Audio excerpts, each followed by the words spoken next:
What's going on, guys? Welcome back to another episode of the Band of Barbers podcast. I'm your host, Devon Evans, and thank you guys for tuning in to another episode. Tonight is episode number 72. We're inching closer and closer to our 100 podcast goal, and it's pretty exciting. As you can assume, coming up with content for episodes every day, some days can be pretty difficult. And a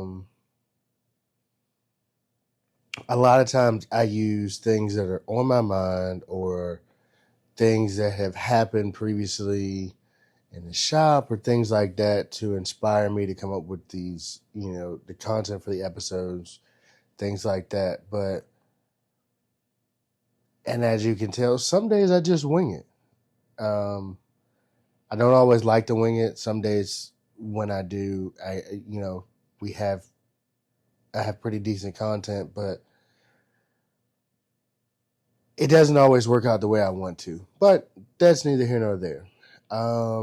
So for tonight, I think I haven't done it in a while, so I think tonight I'm going to give you I'm not, I don't think I am. I'm going to give you guys tonight, I'm going to give you a barber story from behind a chair and an experience that I had.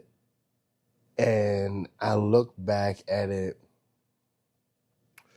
now and I'm like, man, that was a really, really interesting time. So this was probably, I'd say maybe 3-4 years ago, maybe I'll say something like that. I don't know. It was a few years ago. And so at the time I was pretty much a walk-in barber. I had a few clients that made appointments and things like that, but I was pretty much solely just the walk-in barber. So I typically got to cut all the new clients and things of that nature. And I had a guy next to me who was just, he still is just a great barber. I've learned a lot from him. I still learn from him to this day. Still ask him questions. I'm still observing, still learning, everything like that. You never stop learning in this industry. But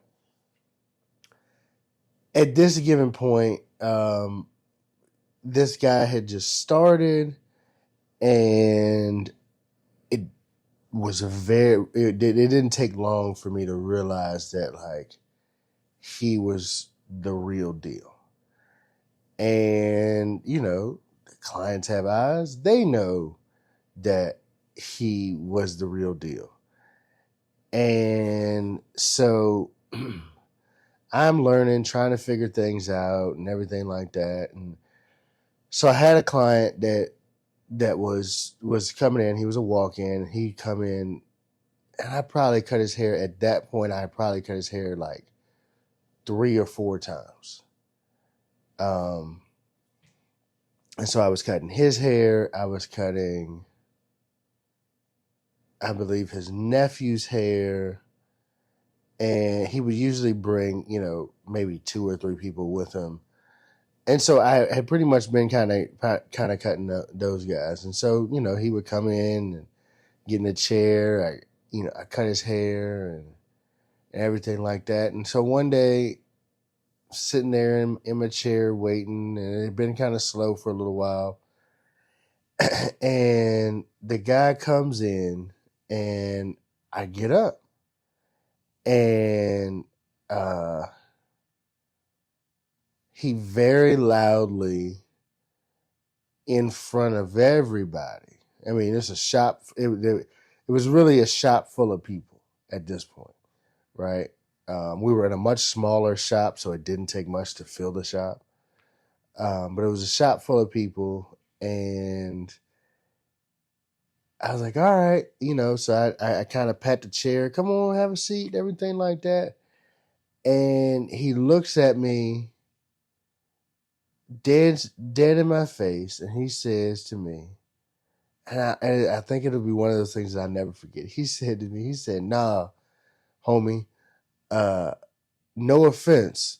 And, whenever somebody says no offense, they're generally getting ready to say something offensive. But he said, and it's loud, he had a real deep voice. He was like, nah, homie, no offense, but I don't want you to cut my hair. I want him to cut my hair. And he points at the barber next to me. And, a lot of people would take offense to that situation. A lot of people would be so upset, like, oh, he put me on blast. That was disrespectful and everything like that. And although I felt like it was kind of rude, right, because he could have just addressed the other barber, although I felt that it was kind of rude, here's where my mindset in that situation was different. I knew that the other barber was better technically skilled than I was at the time. I knew that. I didn't live in a fantasy world where I thought, oh, well, he's not this, he's not. I didn't live in that world. I knew exactly what it was. And honestly, that guy, he wasn't the first client that I had lost to him. He wasn't the first client. But again, my mindset was different. And you know what my mindset was? I said, okay, I'm losing clients to him. It wasn't left and right, but I think I lost maybe five to seven clients to him. And instead of being upset about losing clients, I said, okay, well, what is he doing that I'm not doing? What is he doing that these clients like more than what I like? And so, I had to think about it. I said, okay, let's look at the customer service. Customer service is about neck and neck. Let's look at, does he allow them to book appointments? Well, we were using the same. We both used the Square app. We both had it posted so you could, book with him or book with me and everything like that. So those things were the same. And so at the time, the only things his technical skills were better than mine, and he used the straight razor on every client. He used a straight razor on the lineup for every client. And I said, okay. Well, at the time, my haircut times weren't the greatest, right? I was probably averaging somewhere between 40 and 45 minutes a cut, and he was doing his entire cut in 20 to 30 minutes with ease. Now, no questions, no problem. He was doing it with ease. So I said, okay. So my chair was right next to him. So what I started to do was every time that those clients that I had lost to him came in, I sat down and observed.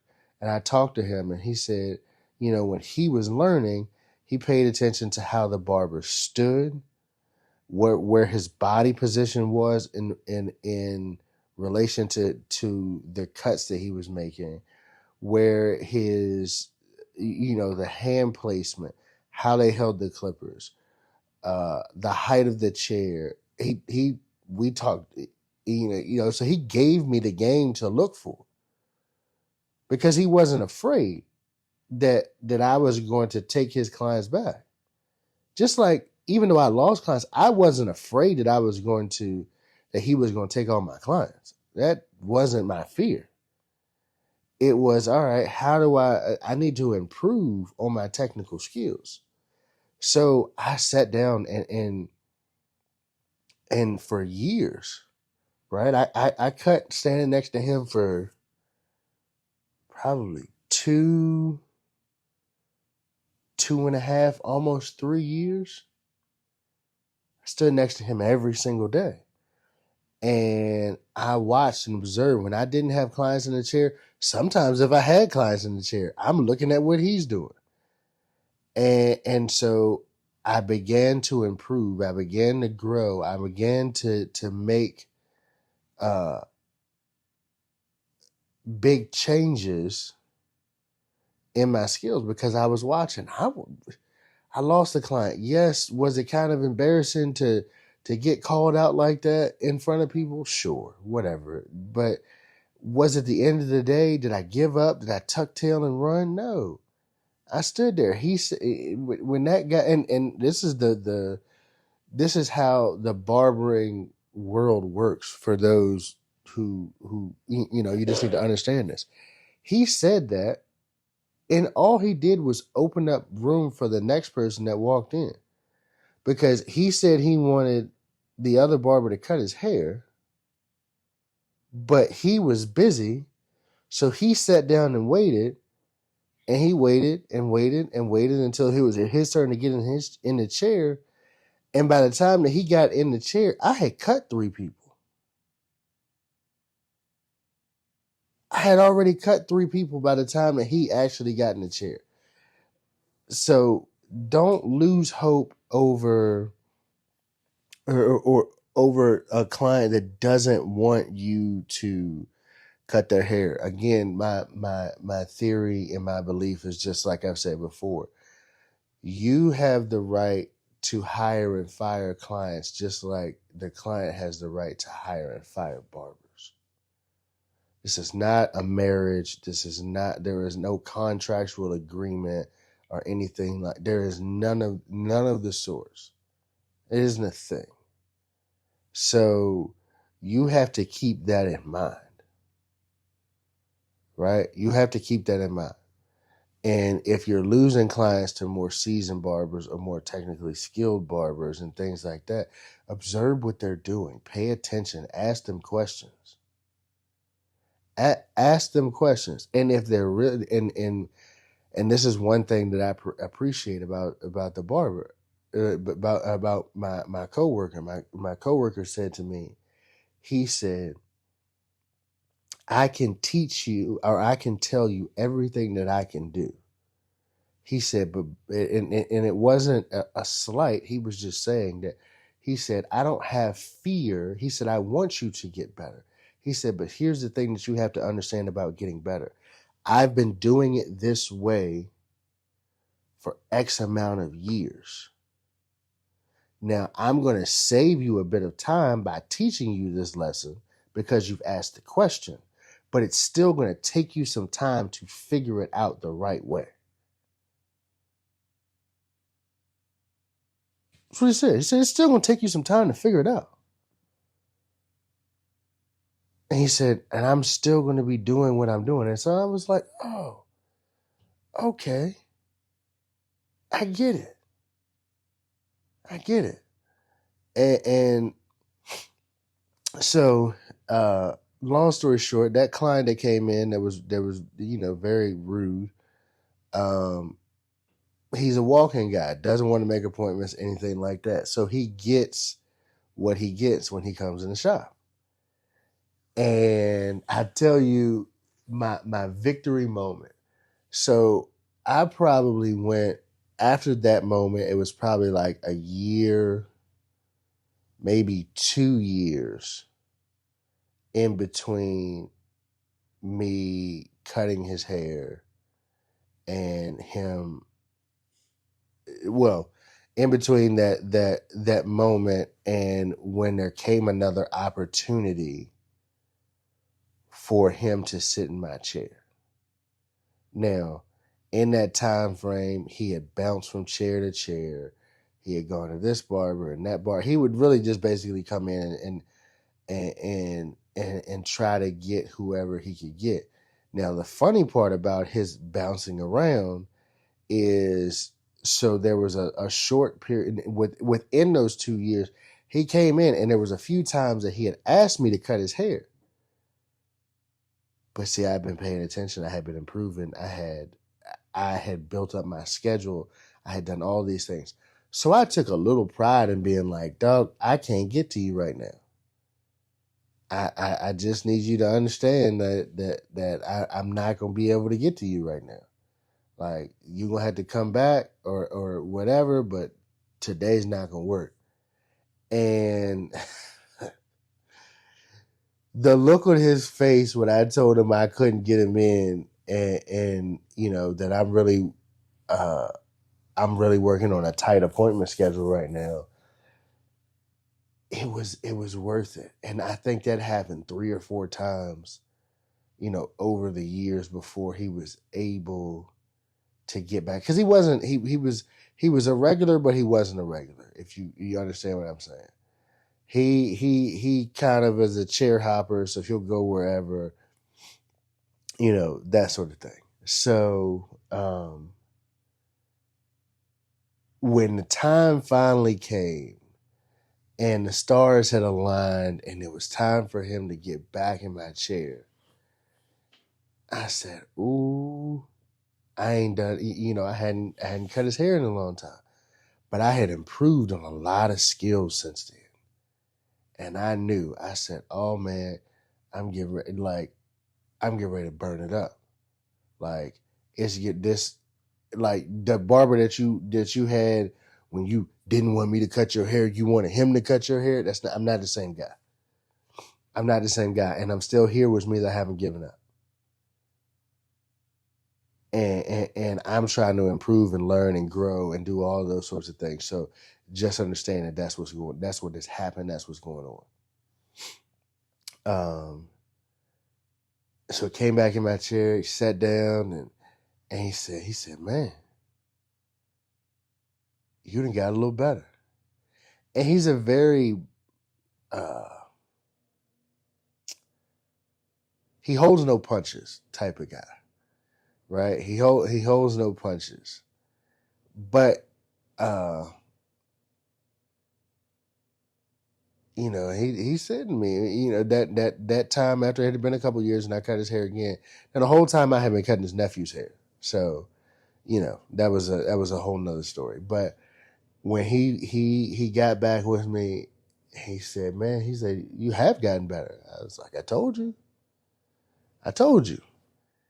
And,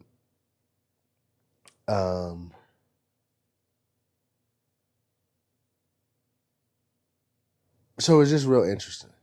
Had I let that moment beat me, had I let that moment defeat me, it would have cost me, thousands and thousands of dollars. It cost me thousands and thousands of dollars just letting that one moment get to me. And I didn't. And instead of taking that moment and being angry and being upset and being mad about it, I took that moment to say, okay, on my spectrum of happy versus unhappy clients, he was an unhappy client. He didn't like something that I did. And so the only thing that I could possibly think of was, like I said, was my skill set. So I said, cool. Well, I'm trying to learn, I'm trying to improve my skill set anyway. So, you just gave me more reason. You just added more fuel. You just threw a log in the fire. Added more fuel to the fire of why I need to get this together. And I did. And I have. And I've well surpassed that guy, that barber of that era. I'm now a totally different barber. I have a much larger skill set. I'm improving. I'm growing every single day. I still am growing, and I just enjoy it. I enjoy what I'm doing, right? And that is the biggest. That's the biggest thing. Just enjoy what you're doing. Just grow, build and enjoy the journey, right? Enjoy the journey. Yeah, everything is not going to be perfect. Everything's not going to go the way that you always want it to go. And clients aren't going to be, who you want them to be all the time. But don't get so caught up on what the client says, because even if they have a right to, like I said, hire and fire whoever they want, just like you do. But their criticisms may be true and may give you something to learn from. If you're really confident, you can ask them, hey, why don't you like what I'm doing? Or what made you change barbers? You can ask those questions. You can ask them. It may be a real, it may be a real thing. Okay? So, guys, just a story for the night. Funny story to me. I sit back and laugh about it. That same client, he still every so often comes in the shop, and things like that. Still a chair hopper. Nothing has really changed, and it is what it is. So I'm still here, still still here, still making money, still take care of my family, still have a barber school, still have a life, still go to sleep with peace of mind. So it didn't stop my grind. It only, like I said, fueled it and helped push me forward. So thank you guys for tuning in to another episode.